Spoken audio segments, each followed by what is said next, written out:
السلام عليكم، أنا أخوكم عبد الله طارق، حيكم جميعا. بالبداية أتمنى نصلي على النبي محمد وعلى آل محمد. الراحمون يرحمهم الله. قبل عدة أيام هذه القطة المسكينة كانت تتألم وتعاني من التهاب اللثة والأسنان. الحمد لله قمت بنقلها للفحص وشراء العلاجات إلها.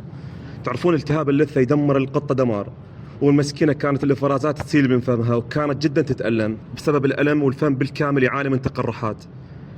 لكن الحمد لله مستحيل نتركها تتأذى، هاي الحلوة تستحق تعيش وتزهر من جديد. بديت برحلة علاجها 3 مرات باليوم أضع المرهم على فمها. رغم هاي القطة جدا شرسة وتأذيت منها وأكثر من جرح انجرحت، لكن بقيت متمسك بعلاجها. وبعدها أغسل فمها بالكامل بالغرغرة 3 مرات باليوم، وعادي تضعون الغرغرة بالمياه ما يضرها هذا الشيء. وهنا وضعت المرهم استخدموا خشبة فحص حتى ما تتعرضون للعض. وهنا الحمد لله كورس كامل من الأوبر كل يوم أقدم لها. والحمد لله هنا المفاجأة الأجمل، الحلوة تحسنت حالتها، والتهاب اللثة بالكامل تم علاجه، والفم أصبح نظيف مثل ما تشوفون. باقي فقط تحتاج لقلع السن لين منتهي ومسبب لها ألم وأذية، وأصبحت بمكان آمن داخل محميتي مع باقي القطط. تعيش بسلام، ارحموا ترحموا، في أمان الله ورب يحفظكم جميعا.